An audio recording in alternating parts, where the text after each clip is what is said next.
हम बात एक्ट्रेसेस की कर रहे हैं सर, तो वहाँ पर कई ऐसी जो सर्जरीज़ हैं बहुत ज़्यादा कॉमन हो गई हैं, चाहे चीक्स की बात करें, बॉडी की बात करें, तो वो भी हम एक तरह से डिज़ाइनर अपनी बॉडी बना देते हैं। वो कितना ज़्यादा हार्मफुल एक औरत के लिए हो सकता है, कैंसरस? ये बहुत इंटरेस्टिंग है, थोड़ा सा हटके सवाल है। हाँ। ये एक नई ब्रांच शुरू हुई है। इसकी भी नई सोसाइटी है और फॉर्चुनेटली और अनफॉर्चुनेटली मैं ही उसका प्रेसिडेंट हूँ। अच्छा। ये इसको कहते हैं हम cosmetic gynaecology.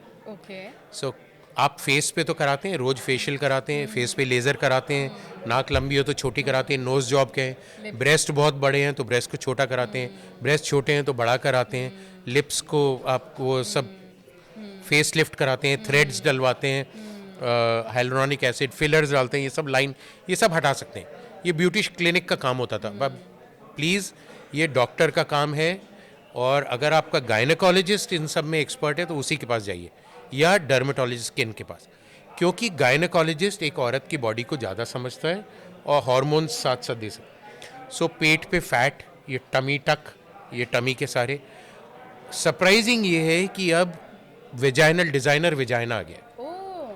So that is, वो मैंने 1986 में सिंगापुर में एक कॉन्फ्रेंस में सुना था, और आके मैंने कहा ये पता नहीं, एक हिंदुस्तान टाइम्स में मैंने उसके एडिटोरियल भी लिखा कि ये डिज़ाइनर विजाइना आएगा कभी ना कभी इंडिया में। फिर मैं भूल गया क्योंकि डिलीवरीज और आईवीएफ में बिजी हो गए। अभी 3-4 साल से इसकी डिमांड बहुत हो रही है। इसमें क्या है, कुछ जनांगनों में अगर शेप में गड़बड़ है, वैसे तो हम इन लोग को एक वो दिखाते हैं, ग्रेट वेजाइनल वॉल है, 100 तरह की शेप्स हमारे पास हैं, ये इनमें हो तो आप नॉर्मल दैट इज हो, नॉर्मल। और कट वट नहीं कराना चाहिए, लेज़र नहीं कराना चाहिए। पर लेज़र सब लोग करा रहे हैं, ओपनली आ रहे हैं, फैट रिड्यूस करा रहे हैं लोकल एरिया का, क्योंकि जो रैंप पे वॉक करती हैं मॉडल्स हैं, उनको चाहिए कि बारबी लुक होए। बारबी डॉल आप देख रहे हैं बिल्कुल फ्लैट है नीचे जनांगनों की जगह पे।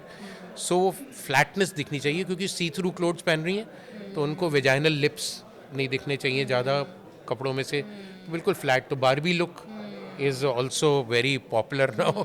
इट्स अ कॉस्मेटिक सर्जरी, थोड़ी बहुत डेंजरस नहीं है, but I don't know whether we should do it or not do. But अगर वुमेन डिमांड करती है, हम कह रहे हैं वुमेन एम्पावर्ड है, आपको जो चाहिए हम देने को तैयार है, अगर आपको हार्म नहीं कर रही, नुकसान नहीं कर रही, तो उसको उसका गायनिक पे कोई असर पड़ता है क्या? गायनिक क्योंकि हर महीने उसके लिए कुछ मेडिकेशंस होती होंगी, इंजेक्शंस नहीं, होते होंगे। एक बार सर्जरी कर दी तो कुछ नहीं है। पर अगर लेज़र या एनर्जी बेस्ड डिवाइसेस या हीट से हम रिड्यूस कर रहे हैं, या पॉलिश कर रहे हैं, या कलर चेंज कर रहे हैं, या हेयर रिमूवल कर रहे हैं, तो उनमें थोड़ा थोड़ा बार बार करना पड़ता है। पर कोई ऐसी डेंजरस वो नहीं है, कोई साइड इफ़ेक्ट नहीं है, अनलेस आप कुछ बहुत सारी मेडिसिन वगैरह यूज। और ये जो है ना, 16th सेंचुरी में इंडिया में रति रहस्य का फेज 13 या 14 या 3 और 4 है, उसमें डिस्क्राइब्ड है। अच्छा। और सुश्रुत ने पहली कॉस्मेटिक गायनिक सर्जरी करी थी। उसके वेजाइना के लिप्स इतने ज़्यादा थे कि वो इंटरकोर्स नहीं हो पाता था, तो उसने वो काट के उसको सही किए जिससे ओपन रास्ता ओपन हो जाए। ये भी होता सो ये इंडिया से ही शुरू हुआ है और इंडिया में वापस आ रहा है अब, और बहुत बहुत डिमांड में है, बट सीक्रेटिव है।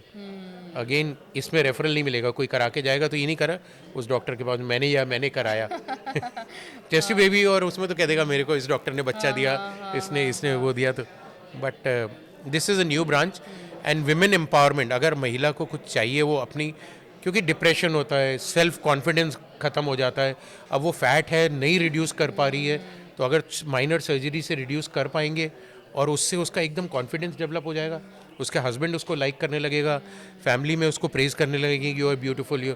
सो कितना जॉब्स उसका में भी उस उनको हाँ, दिक्कत नहीं होगी career so why not, I mean why not, अगर हार्म नहीं कर रहे।